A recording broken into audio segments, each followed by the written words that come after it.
नमस्कार सभी किसान भाइयों को। जैसा कि आप देख सकते हैं ये चल रहा है हमारा हार्वेस्टर और ये जो गेहूं कट रहा है ये है पूसा तेजस, जिसमें ये इसका पहला राउंड चल रहा है और काफ़ी अच्छा है गेहूं ये। और देखते हैं इसका कैसा क्या एवरेज आता है।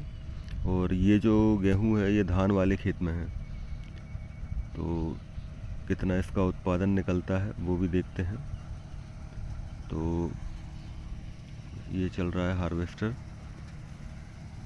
और पहले हमारी DBW 187 करण वंदना जिसको बोलते हैं उसकी कटाई हुई थी। उसके बाद ये अब पूसा तेजस में आया है और लगभग शाम का टाइम है। पूसा तेजस किसानों के बीच में काफ़ी दिनों से एक लोकप्रिय वैरायटी है और इसका किसानों ने अच्छा उत्पादन भी लिया है, इसीलिए आज तक अभी चल रही है। ये अब लगभग हमारा कट चुका है इतना खेत और ये टैंक भी खाली हो रहा है। तो ये हो गया इसमें पहला टैंक खाली और अभी इसके बाद फिर स्टार्ट हुआ। तो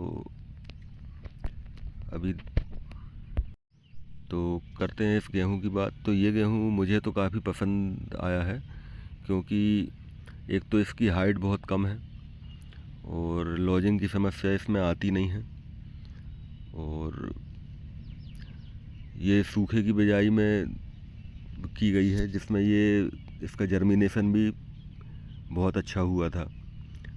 और कई वैरायटियाँ ऐसी रहती हैं जो कुछ ज़्यादा नाजुक रहती हैं, तो सूखे की बिजाई में अपन बुआई करने के बाद पानी देते हैं तो उसमें उनका जर्मिनेशन कुछ कम होता है। बाकी इसका जर्मिनेशन बढ़िया हुआ था और कुछ जगह में हमारे ऊपर जिनका खेत है उनका भी पानी आ गया था, तो भी वो गेहूँ डबल पानी जाने के बाद भी ख़राब नहीं हुआ। तो सूखे में बुआई के लिए पूसा तेजस एक अच्छी वैरायटी है। और धान वाले खेतों में भी अगर 19-20 कुंटल पर एकड़ का भी एवरेज आता है, तो धान वाले खेतों में ये भी एक अपन इसको बुरा एवरेज नहीं कह सकते। ये भी 20 कुंटल भी धान वाले खेतों में निकलना एक अच्छा एवरेज माना जाएगा। तो अभी हमारे फोरमैन साहब इसका रेडिएटर साफ़ करते हुए,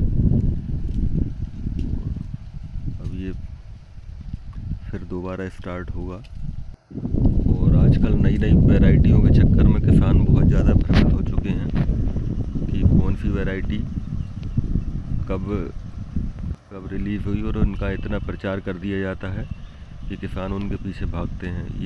इसमें ये दूसरा टैंक भी खाली हो चुका है और दूसरा टैंक खाली करके ये फिर स्टार्ट हो गया है। तो ये जिस खेत में चल रहा है ये 3 एकड़ खेत है और इसमें देखते हैं अभी कुल कितना निकलता है।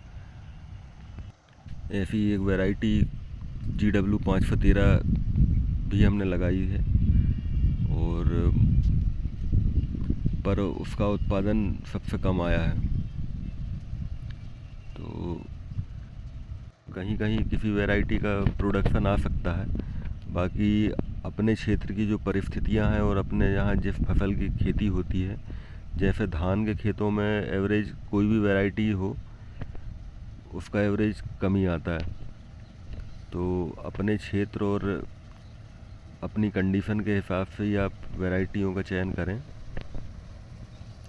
और नई वैरायटियों के पीछे एकदम से भाग के अपना पैसा और अपना समय बर्बाद ना करें। कुछ लोग क्या है बीज माफिया बन चुके हैं और नई वैरायटियों का बढ़ा चढ़ाकर प्रचार करने के बाद वो फिर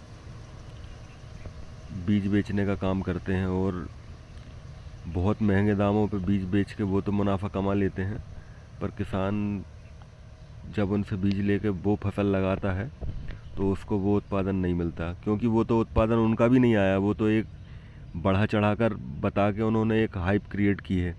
इस कारण उनका मार्केट चलता है। और एक अच्छे प्रोडक्शन के लिए बीज के साथ साथ खाद और जो अपना सिंचाई का मैनेजमेंट है उसके ऊपर ज़्यादा निर्भर करता है, और कुछ कंडीशन मौसम के ऊपर भी निर्भर करती है। अगर सभी चीज़ें सूटेबल हों तभी एक अच्छा उत्पादन किसान को मिल सकता है। कई बार मौसम अनुकूल नहीं होता तो किसान को उसकी मेहनत के अनुरूप उत्पादन नहीं मिल पाता है। और ये अब लगभग तीसरा टैंक हमारा खाली हो रहा है। ये 3 एकड़ खेत में लगभग 3 टैंक इसमें तीसरा टैंक खाली हो रहा है। और इसके बाद भी मुझे लगता है इसमें अभी इतना गेहूँ खड़ा है कि 7-8 कुंटल गेहूँ इसमें और निकलना चाहिए। तो अगर अपन 3 टैंक में 18 कुंटल के हिसाब से भी माने तो 54 कुंटल के लगभग इसमें गेहूँ ट्राली में आ जाएगा। और ये जो इतनी जगह अभी बची हुई है इसमें 8 की जगह अपन 6 कुंटल ही मानते हैं तो लगभग 60 कुंटल गेहूँ माने तो 3 एकड़ में 60 कुंटल के हिसाब से तो लगभग 20 कुंटल पर एकड़ का एवरेज होता है। और अगर टैंक में ज़्यादा भी आ सकता है, 20 कुंटल तक आ जाता है, पर अपन एक मोटा मोटी उसको अपन 18 कुंटल ही मान के चल रहे हैं। तो इस हिसाब से पूसा तेजस का एवरेज अच्छा है और किसानों के बीच ये इसीलिए लोकप्रिय है कि ये आज भी बढ़िया परफॉर्म कर रही है और एक किसान के लिए एक बेहतर वैरायटी।